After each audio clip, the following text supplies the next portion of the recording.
tarde, meus amores, dando continuidade à nossa semana de revisão. Agora, vamos revisar geografia. Em geografia, a gente tem falado muito sobre o campo, né? Sobre o campo, sobre a cidade, agora a gente falou também. E a gente vai falar sobre os assuntos que vão ser cobrados no nosso exercício avaliativo da semana que vem. Um dos assuntos que a gente precisa relembrar que serão cobrados nesse exercício são os 4 tipos de produção que são realizadas no campo. Lembram quais são? São 4, como a tia já falou. Primeiro é a agricultura. Vocês lembram que a gente já falou sobre isso? A agricultura é tudo que tem a ver com plantio, é a arte do plantio. Frutas, verduras, tudo que é necessário o uso do solo para ser produzido, né? Essa é a agricultura, primeiro modo de produção do campo.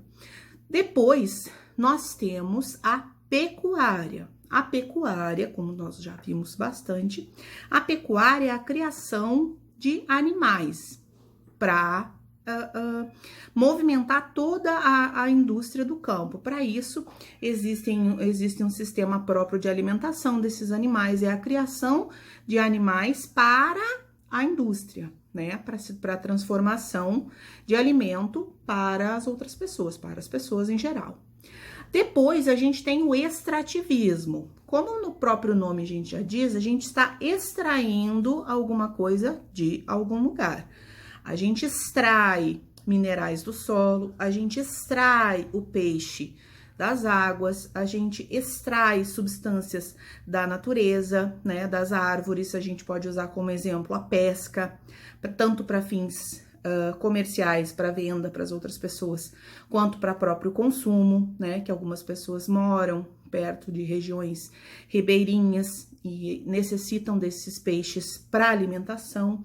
E também como renda para vender para as outras pessoas. Então, a gente pode usar esse exemplo como extrativismo e também a extração do látex, que é feito de uma árvore própria na Amazônia. A gente já viu, a tia já mostrou fotos, então vocês sabem como é que isso acontece. E minerais, né, do solo, que são feitos são retirados através de uma espécie de escavação.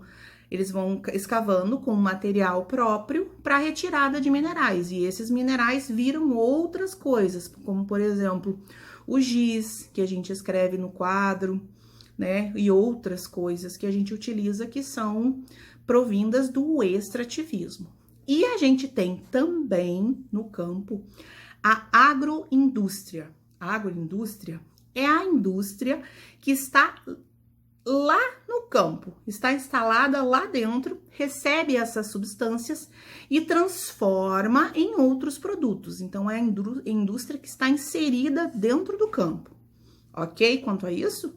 Aí, meus amores, a gente chega na cidade. A gente falou sobre os meios de produção do campo, agora a gente vai falar sobre os meios de produção da cidade. São 4 também, coincidência, né? Então, qual é o primeiro? Nós temos a agroindústria que está inserida no campo. Na cidade, nós temos a indústria. Na indústria, na cidade, acontece o mesmo sistema do que a agroindústria no campo. Ela recebe materiais e transforma em produtos industrializados, como, por exemplo, a indústria de fabricação de pão. Ela recebe a farinha, né? Mas antes o trigo já passou pela agroindústria, já virou a farinha, e aí a indústria na cidade recebe esta farinha e transforma em pão, transforma em biscoito, transforma em bolos. Então, esse é um dos exemplos da indústria que funciona na cidade. Outro exemplo é o comércio. Como o nome já diz, o comércio, ele comercializa esses produtos industrializados. Então, a indústria produz, passa para o comércio e os vendedores vendem para as pessoas. alimentos, roupas, eletrodomésticos, inúmeras outras coisas que nós encontramos no comércio na cidade. Terceira, prestação de serviços. Não necessariamente a gente precisa vender algo, mas a gente possui, no caso, podemos usar o exemplo do dentista, ele possui um conhecimento e ele presta esse serviço e esse conhecimento que ele tem para melhorar a saúde dos dentes das pessoas. Então, ele está prestando um serviço a quem necessita. Temos como exemplo o dentista, temos como exemplo o advogado, temos como exemplo o motorista de ônibus, ele está prestando um serviço, levando uma pessoa de um lugar até outro lugar. E agora, dessas atividades de produção que ficou muito em foco agora, nessa época que a gente está vivendo de pandemia, é o quê? O comércio virtual. Comércio, a gente já sabe que é a venda de produtos. O comércio virtual, ele é feito como? Através do celular, através do computador, usando a internet. Então, é um comércio que ele é feito inteiramente sem a necessidade que a pessoa esteja na loja. Eu posso comprar estando na minha casa e recebo esse produto na minha casa. Então, a gente já falou dos 4 meios de produção do campo e falamos agora dos 4 meios de produção da cidade. E aí, meus amores, a gente vai chegar na vida das pessoas que vivem na cidade. Como é a vida dessas pessoas? É uma vida agitada? É uma vida com muito movimento? É uma vida com muito trabalho? Não que no campo não seja, mas nós estamos dando mais ênfase à cidade, por quê? Porque nós vivemos na cidade. Então, a gente precisa de muito mais tempo, a gente corre muito mais, as pessoas trabalham em rotinas diferentes, né? Essas pessoas que vivem na cidade. E aí, meus amorzinhos, a gente vai retomar uma coisa que a gente já vem falando em história também, que é a diversidade cultural. Nessa rotina que a gente tem na cidade, a cidade se torna muito diversa. Diversa como? As pessoas são diferentes. São pessoas de várias culturas convivendo em um mesmo local, no mesmo ambiente de trabalho, na mesma escola, né? Se você faz natação, se você joga futebol, você vai conhecer amigos que são diferentes de você, que aprenderam coisas diferentes. E isso é o legal da diversidade cultural. A gente sempre está aprendendo, a gente sempre aprende com o que o amigo sabe.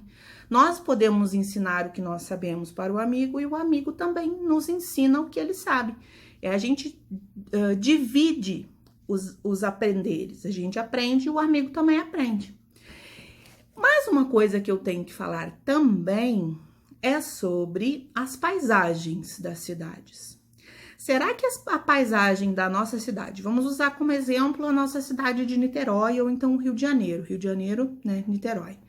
Será que a paisagem dessas duas cidades continua a mesma de 30 anos atrás, 40 anos atrás? Não, a paisagem muda. As construções mudam, tudo evolui com o tempo. Os materiais que eram usados antigamente para construções, hoje em dia evoluíram. A gente utiliza materiais diferentes, as maneiras como são construídas, como são adaptados esses materiais também mudaram. As construções também mudaram. Hoje em dia a gente tem mais prédios, a gente tem mais as ruas asfaltadas, a gente tem mais postes com energia elétrica, a gente tem mais antenas com internet, o que há 50 anos atrás nós não tínhamos. Então, as paisagens, com o passar do tempo, vão mudando, assim como tudo que a gente conhece agora, daqui a 20 anos pode ser diferente, e com certeza vai ser diferente. E também falando em mudanças, a mudança no meio ambiente. Se a gente for falar de agricultura, que é a arte do plantio, e pecuária, que é a criação de animais, será que essas duas atividades causam mudanças no ambiente? O que vocês acham? Eu acho que sim, essas duas atividades causam muitos impactos no meio ambiente. Por quê? Porque para que a gente consiga fazer o plantio, é necessário que seja retirada a vegetação original para poder fazer todo o processo com a terra, arar, irrigar, plantar. Então, não pode ter a vegetação original. Para que aconteça a criação de animais, também é necessário que seja removida essa vegetação natural. Então, todo esse processo causa muito impacto ambiental na natureza, causa um impacto muito grande. E, normalmente, essas duas etapas são ações humanas. Se o homem não tiver consciência do que ele está fazendo, quem será o prejudicado? Seremos nós futuramente. Por quê? Porque essa retirada da vegetação natural causa um impacto e esse impacto provoca uma degradação do nosso solo, que é o que a gente vai falar agora, que essa degradação do solo, o que é a degradação do solo? É quando esse solo fica prejudicado, quando ele fica danificado e provavelmente se tornará infértil. Por quê? Infértil como? A gente vai plantar as coisas nele e as plantinhas não vão crescer, porque ele não vai ter nutrientes, ele não vai ter a umidade necessária, ele vai ser um solo pobre, né? Um solo pobre de nutrientes, né? E vitaminas. Então, a gente precisa ter um cuidado muito grande para fazer a manutenção desse solo e um cuidado muito grande para que a gente não se prejudique e não prejudique a natureza também. Vamos falar um pouco mais sobre isso na nossa aula online, vamos tirar todas as dúvidas, ok?